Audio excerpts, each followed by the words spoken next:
Bonjour à tous. Aujourd'hui, c'est au tour du prunellier d'être mis en vedette. On l'appelle aussi épine noire, buisson noir ou prunier épineux. Le prunellier est un petit arbuste épineux que l'on rencontre fréquemment à la lisière des champs, dans les haies ou sur les talus. Très riche en vitamine C et en antioxydants, le prunellier est réputé de longue date pour fortifier le corps, tandis que ses fruits, les prunelles, correctement préparés, font merveille en cuisine. De nombreuses légendes sont véhiculées sur le prunier épineux et on ne sait plus si on doit le craindre ou le vénérer. Dans tous les cas, c'est un arbrisseau fort répandu dans nos campagnes qui mérite d'être connu.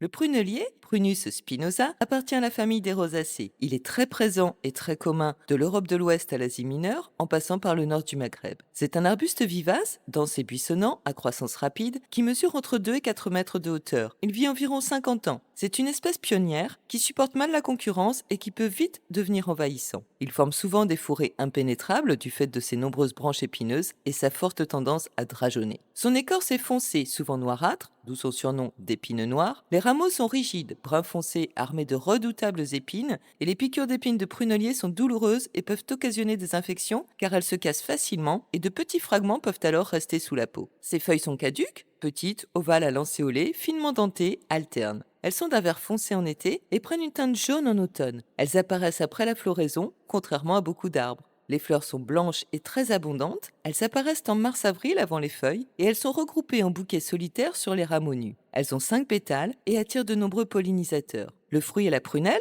une petite drupe ronde, bleue, noirâtre, qui est comestible. Les prunelles sont très acides et astringentes. Elles mesurent entre 1 et 2 cm de diamètre. Le fruit est recouvert d'une sorte de poussière blanche, la pruine. Le prunellier développe un système racinaire traçant, ce qui lui permet de former des haies naturelles en colonisant les abords. Au Moyen Âge, le prunellier était utilisé à la fois comme plante médicinale, comme haie défensive et en cuisine. Dans les campagnes, ces fourrés servaient de clôture naturelle impénétrable et on lui attribuait le pouvoir de protéger les habitations des esprits malins grâce à ses épines redoutées. Ses fleurs et ses fruits étaient utilisés dans les remèdes traditionnels contre les troubles digestifs et les états grippaux. L'écorce du prunellier, réduite en poudre, était employée comme dentifrice. Dans le folklore européen, on disait que les sorcières sculptaient leurs baguettes dans du bois de prunellier pour lancer leur malédiction. Les épines du prunellier, quant à elles, étaient plantées dans des figurines de cire, rappelant un peu les rituels vaudous. Et dans le sud de l'Angleterre, les sorciers et les hérétiques étaient brûlés sur des bûchers de prunellier. Planter de l'aubépine, aussi appelée épine blanche, à côté d'un prunellier, était censé faire mourir le prunellier, ce qui démontrait le triomphe du bien sur le mal. Chez les Celtes, le prunellier était considéré comme un gardien mystérieux des secrets de la nature. À la fois craint et respecté, le prunellier était associé à la sorcellerie, capable tout à la fois de protéger ou de punir selon la façon dont on le traite. Particulièrement riche en vitamine C, le prunellier renforce le système immunitaire. On le recommande en cas de fatigue ou de baisse d'énergie. En gémothérapie, les bourgeons de prunellier sont utilisés comme stimulant général. Le prunellier a des propriétés astringentes, les prunelles sont riches en tanins et se révèlent utiles pour traiter la diarrhée et pour resserrer les tissus. L'infusion de feuilles et de fruits est utilisée contre les troubles gastro-intestinaux. Le prunellier a des propriétés antioxydantes. Du fait de sa richesse en anthocyanines, des pigments présents dans les fruits, il est bénéfique pour la santé cardiovasculaire et pour lutter contre les radicaux libres. Le prunellier a des propriétés diurétiques. Il peut être utilisé pour soulager les œdèmes, pour améliorer la fonction rénale et pour réduire la rétention d'eau. Le prunellier a des propriétés toniques et revitalisantes. Il est souvent recommandé pour les personnes fatiguées ou affaiblies. Le prunellier a des propriétés anti-inflammatoires. Il agit sur les inflammations internes et externes et aide à traiter les douleurs articulaires et les rhumatismes. Les prunelles sont parfois préparées sous forme d'infusion, de décoction ou de sirop, mais aussi en teinture ou en extrait alcoolique. Elles peuvent être consommées pour lutter contre la constipation. Quelques précautions. Bien que le prunellier ait de nombreux bienfaits, il est important de noter que ses fruits et ses feuilles, s'ils sont consommés en trop grande quantité, peuvent provoquer des effets secondaires en raison de l'acidité des prunelles et de la présence de composés potentiellement toxiques. Le prunellier est surtout connu pour ses fruits, les prunelles, qui sont utilisées en cuisine. Les prunelles sont immangeables crues avant les gelées, en raison de leur astringence. Mais après un coup de gel ou un passage au congélateur, elles révèlent une saveur acidulée et fruitée. Les prunelles renferment des vitamines C, K et E, du magnésium, du potassium et des antioxydants. Cuisinées avec du sucre pour adoucir leur goût, les prunelles peuvent servir à faire des gelées, des confitures et des sirops, des compotes, des tartes, etc. On peut aussi lacto-fermenter les prunelles, c'est-à-dire les faire macérer dans une saumure pour les consommer comme des olives, Au Japon, on les connaît sous le nom d'umeboshi. Les feuilles peuvent être utilisées dans des infusions. Les fleurs peuvent parfumer certains desserts ou des boissons. Elles ont un léger goût d'amande amère et on peut les faire infuser dans du lait et s'en servir ensuite pour préparer de nombreux desserts, des entremets, des crèmes, etc. Et en infusion, elles donnent un parfum très agréable. En Angleterre, les prunelles sont un ingrédient traditionnel dans la préparation de la sloe gin, une liqueur alcoolisée réalisée en faisant macérer les baies dans de l'alcool avec du sucre. Le patsaran et la veine d'épine noire sont également des liqueurs de prunelles très réputées. La trospinette, ou vin d'épine, est élaborée à partir des jeunes pousses de l'année. La pruine, présente à la surface de l'arbre, est à l'origine de levure indigène naturelle qui permet la fermentation de ce vin de prunelle.